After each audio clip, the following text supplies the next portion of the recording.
Hello, hello. Welcome back to another episode of the Luscious Living podcast and video series.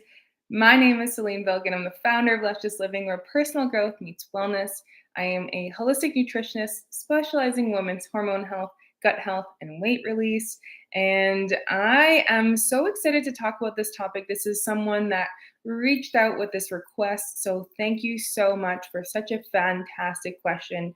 And it's time because I have so many women in clinical practice actually come and ask me this question is either how do I still balance my hormones while I'm on birth control, and whether it's oral contraceptive, that's the IUD, whatever it is, or how do I come off of birth control and not have it blow up in my face? And all the reasons why I went on birth control, maybe it was cystic acne, maybe you were having irregular periods or heavy periods, not actually come back with a total vengeance. And of course, if we don't address the reason why you went on birth control in the first place, we will need to work on that. And that's why you're here. Maybe you are on birth control and there's nothing else, you're just using it for prevention purposes, then whatever your reason is, this is the right episode for you. We're going to talk about the key nutritional deficiencies that come with birth control that probably nobody told you, and they are going to be really, really helpful. I'm going to list some key foods to increase. We're going to be talking about liver health. We're going to be talking about gut bacteria and so much more. So make sure you stay till the end where we talk about some key tips to look and feel your best while on birth control. So let's do this. All right, my friends. So the very first thing we are going to talk about is those nutritional gaps that birth control depletes, particularly when it comes to oral contraceptives. The vitamins that are depleted from birth control are, funny enough, or not funny, are the very ones that actually we want for fertility and hormone health. So it's really good that you're watching this. Those three nutrients are going to be vitamin B12, vitamin B6, and vitamin B9. And I want you to really eat in a targeted approach to support these nutrients, because you will notice that you feel so much better, your mood will be better, and if you ever decide to come off of birth control, you will not have a crazy crash essentially as well. So vitamin B6 is one of the most important nutrients for hormone health, and you're going to get it in these 5 key foods: turkey breast, grass-fed beef, pistachios, tuna, and chickpeas. And the best source of this is going to be in uh, uh, actually those foods that I just listed there, of course, but honestly, they are going to be best found in animal-based products. But if you are a vegetarian or vegan, I do want you to really beef up that beef up. Okay. I want you to eat a lot of chickpeas, for example. Okay. I do recommend a good quality multivitamin, not from Jameson's or Weber Naturals, really actually a quality product that your body will recognize and absorb. Now, the other vitamin is going to be really, really important for energy, especially, and that's vitamin B12. Vitamin B12 is going to be found in clams, beef liver, nutritional yeast, which is almost like a cheese like tasting substance. If you haven't had it before, it's wonderful on popcorn, salmon, and tuna. So, vitamin B12 is mostly found in animal based foods, and this is why I do recommend either getting an injection of B12 or supplementing as well if you are vegan or vegetarian. But even if you're not, B12, some people genetically do not absorb B12 adequately, including myself. So I do need to supplement there. Okay, so for example, some meals you can make with 2 of those so far. Let's say it's a simple turkey breast sandwich, for example. Maybe it's a tuna chickpea salad or just a chickpea salad. Maybe that is popcorn with nutritional yeast. Okay, so those are some ideas on how to start eating in a way to really support your hormones while you're on birth control. The last nutrient that's absolutely key that birth control can deplete is vitamin B9. That's folate. And this is absolutely crucial for brain health, okay, and hormone health. The 5 key foods in this nutrient is beef liver, spinach, black eyed peas, asparagus, and Brussels sprouts. So those are the biggest foods, biggest sources of folate. But really, any green leafy vegetable is going to be a great source of folate. So for example, you could have a black eyed pea spinach soup. You could have Brussels sprouts with your, I'm just going to say if you're eating pizza, you have some Brussels sprouts on the side. That's a great way to stabilize blood sugar, get your fiber in, as well as get your folate in. Okay. So they do not have to be complicated ways to eat these foods, but I do want you to be super intentional because you are going to be really doing yourself a favor when you prioritize these foods. Okay. Now, some other nutrients that birth control can deplete when you're on it can be magnesium, vitamin C, zinc, and CoQ10. These all have very important processes in the body, and they essentially catalyze other metabolic processes. Okay. And so magnesium has over 300 processes and nutrients, not nutrients, magnesium has over 300 uses in the body. And so you want to make sure you're getting enough magnesium, but I truly do recommend supplementing here. When it comes to magnesium supplementation, you can do oral supplementation, so a capsule, you can do a fizzy drink, or you can do a lotion or a spray. You can actually also take a magnesium Epsom salt bath. Depends on how you're going to most likely experience and take it. So, if you have gut health issues, I don't necessarily recommend a capsule because you might not actually absorb it. I also don't recommend just any old brand with it. And I'm going to actually show you what I use. Okay, so this is not sponsored at all, but this is a brand I use.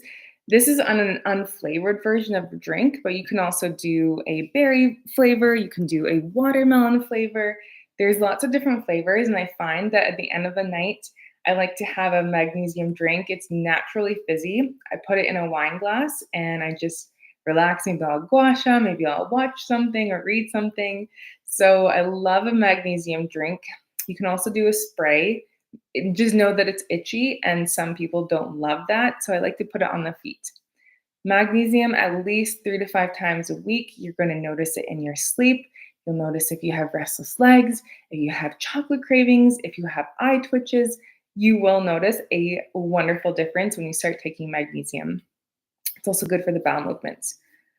Vitamin C is not something I recommend supplementing with unless you're traveling. Vitamin C is going to be found in foods like kiwis, Brussels sprouts, tomatoes, cherries, bell peppers, etc. Then we also have zinc, which is high in oysters, but also pumpkin seeds. And I want you to increase this because it's really, really important for fertility as well. Again, when I say fertility, I'm not talking about baby making, I'm talking about reproductive health overall. Okay. Now, the big thing is that if you are on a copper IUD, it can potentially lead to an iron depletion. Okay. And so I want you to make sure that you are taking care of your iron levels. This can be found in red meat. Okay. Lentils is a really good one. It's found in small amounts in tofu and quinoa. I do recommend also a nettle tea, which you can get from Amazon or anywhere you shop.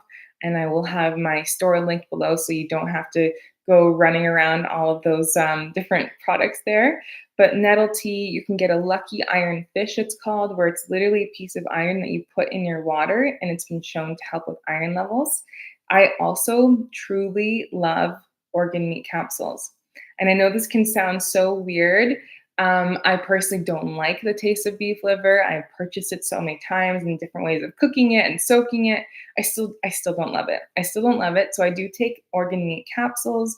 It's high in B12, it's high in vitamin A. It's going to get you these nutrients that are often hard to find, and you have to eat a lot of this food to get. Okay.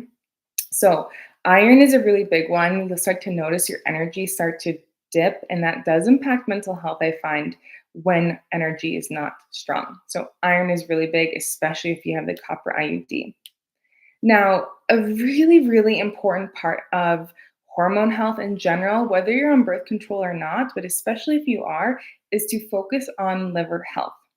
The liver is meant to detoxify your body, and it does so naturally. But especially when we look at a Chinese medicine perspective, the liver is responsible for menstruation. And if you are having mood swings, if you are having irregular periods, if you're having jawline acne, which is maybe why you want birth control in the first place, these are all going to be symptoms that your liver is out of balance. And the cool thing is that we can actually use foods and lifestyle practices to support your liver. So, some of the key foods that the liver is good for, or rather, I should say, the key foods that it's good for the liver is sour foods. And this is actually why some people crave sour or tangy foods as well when they really need more help in the liver. So, this is citrus fruit, especially. Okay. So, limes, lemons, and grapefruit. So, you can start your day with lemon water. You can have grapefruit as a snack, and maybe you have some lime juice in a salad, or maybe a taco, right? Also, sauerkraut or apple cider vinegar. So maybe you make a salad dressing out of vinegar. You add sauerkraut to your sandwich or your salad, or really whatever you're eating. Those foods are going to help. The liver also loves green, stalky vegetables, okay, fibrous. So this could be asparagus, this can be watercress, this can be kale, this can be also other cruciferous vegetables, especially broccoli, cauliflower, cabbage, turnips, rutabaga, bok choy. I want you to eat these kinds of foods at least 3 times a week minimum. You will notice a difference in bowel movements. You'll notice a difference in overall hormone health, and your skin will start to clear up. Okay, so that's really exciting there. Also, sprouted foods like bean sprouts and alfalfa sprouts are great for the liver. Beets are fantastic for the liver and gallbladder, and they both work together for hormone health. If you have dandelion greens, or one of my favorite ways to have dandelion is through a tea. So, like dandelion root and leaf tea, you can find this at a grocery store and drink that on a weekly basis as well. Goji berries are these beautiful, one of my favorite foods to eat. They're like a little berry coming originally from Chinese medicine, and they are a really good way to support your liver health. And actually, they're known to help clear the eyes. So if you have really dry eyes or eye issues, the liver is responsible for that in Chinese medicine as well. Chrysanthemum tea is another lovely one. And actually, that's what I was sipping on this morning. Rose and chrysanthemum tea together are fantastic for the liver. So, another good tea for you there. Turmeric, okay, turmeric, you want to make sure you have a little bit of black pepper with it to really enhance the absorption in your body. Also, seaweed like nori, kelp, wakame, as well as mushrooms are all really good for the liver. So, some ideas for you here could be, we talked about, let's say it's a taco salad. And let's say if you are omnivorous, let's say it's with grass fed beef, you have cilantro, you have lime juice. Let's say you add in some kale, some cooked kale, some broccoli, and maybe some alfalfa sprouts. Or maybe the alfalfa sprouts don't go in with it. Maybe they do. Maybe the other ones, like we talked about the turkey breast sandwich, a turkey breast with avocado and alfalfa sprouts there. That one works. Maybe it's a trail mix with goji berries and walnuts. Maybe it is a turmeric latte, or maybe it's a turmeric beef stew. Okay, so there's lots you can do. And the more you eat this way, the better and better you're going to feel. You're going to be sleeping better. Your skin is going to be glowing. You're going to be naturally supporting your hormones while on birth control. The other really, really big thing here is to support your good bacteria. So the research does show that in especially oral contraceptives, but I do believe that it can be this way for other kinds of IUDs, hormonal and not, is that it can actually disrupt your gut microbiome. So your gut has trillions of bacteria, and we want to have healthy bacteria rule the game, because if we have an imbalance of bacteria, then what can happen is you will start to have pastry cravings specifically. You might always be craving sugar. You might be prone to yeast infections. These are not random. This is your body's ecosystem speaking to you. So to support your good bacteria, we want prebiotics and probiotics. Prebiotics are going to be foods, essentially high fiber foods, but very specific as well. So things like greener bananas, oats, these are garlic, leeks, onions, burdock root, chicory root. So you can get a chicory root tea, for example. So those might be foods that you consciously have to eat on a weekly basis on purpose. Then we also have probiotics. And so if you didn't grow up with probiotics, you might need to start to allow yourself to enjoy the taste slowly but surely. And we're going to talk about supplements in a moment. But probiotic rich foods have bacteria. They actually add to the bacteria, and prebiotic foods start to grow this bacteria, okay? And feed this bacteria rather. So probiotics are going to be found in kefir, so coconut or water kefir. This is going to be kimchi, miso, sauerkraut, pickles, yogurt, sourdough. Quality is key here because if you get pickles on the shelf or the sauerkraut on the shelf, it's actually devoid of any good bacteria because it's been pasteurized. So you either want to get it from a health food store where it says raw and unpasteurized on the label, or maybe you make your own. And one thing to note is that if it's vinegar fermented, vinegar based, then it's actually not going to count either. And so you want to make sure that it's really like salt preserved. Okay, so that's really, really important there. So if you have a few forkfuls of these foods, you will be set. Okay, and as in a few forkfuls every single week. Now, I always get asked about probiotics.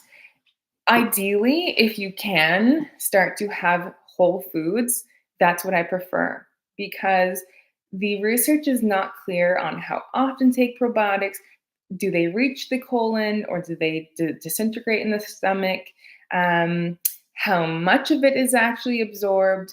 There is not a lot of research out there, and I don't want you to waste your money because these can be pretty pricey. And also, if you look over time, so if like a good one is about $50, well, then that starts to add up versus a thing of sauerkraut, especially at Costco, they sell those like big sauerkraut jars that can last you a whole month or more. And that's about $12 or $15. Okay. And you know that that's getting you the nutrients that you need. It's a big one there. Now, the last two things I want to share on this to support your hormones while on birth control is to start to be mindful of endocrine disruptors. And what this is external chemicals that mimic estrogen in the body. And so, meaning that if you have too much estrogen, that's when we start to see crazy symptoms like PMS and PMDD, and then we go down the line to PCOS and endometriosis and fibroids, and then even more down the line, it's linked to different cancers like breast cancers, uterine cancers, etc. Again, that's like way down the line, but I want you to be so mindful of those endocrine disruptors. And they are in lots of household products, beauty products. This is why you don't want to be microwaving Tupperwares or reusing those plastic water bottles. So starting to have stainless steel or glass water bottles as much as you can, having natural products around the home, making sure that your liver is healthy because your liver is detoxifying these products, and also making sure your bowel movements are fabulous, okay? And so they are well formed, they're consistent, they're not floating, they're not sticky, you're not having loose bowels, you're not constipated, because we actually eliminate excess estrogen through the liver and through the bowel movements. So magnesium is going to help you with bowel movements. Your water intake and your fiber intake are absolutely key. So not only avoiding or reducing endocrine disruptors, but also making sure that your own body system is well supported. And for most people, it's not, which is why we start to have these issues. Okay, so really, really focus on those liver health foods and your bowel movements.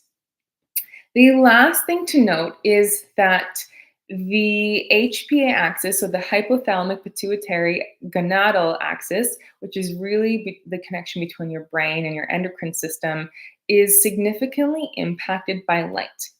And so we run on our light system, so the circadian rhythm, when it's lighter out, that tells the body to be alert and awake, versus when it starts to dim, that's when we start to feel sleepy, and that's melatonin kicking in. And so our body is designed to run through light. And what's interesting is that our hormones, such as luteinizing hormone and follicle stimulating hormone, can actually be impacted, which actually, so they're going to guide your monthly cycle. They can be negatively impacted by light. And most of us are seeing light at night with our phones and our computers and the TV. And so this can actually impact ovulation. It's really, really big. And so you're already not ovulating when you are on birth control, of course, but even if you start to then add an extra light, that just compounds the impact of ovulation. And ovulation is really important for bone density. I know a lot of the time no one shares this information, but ovulation, there's not a lot of research on it yet, but it has been shown to have bone protective properties. And so that is really, really important to note.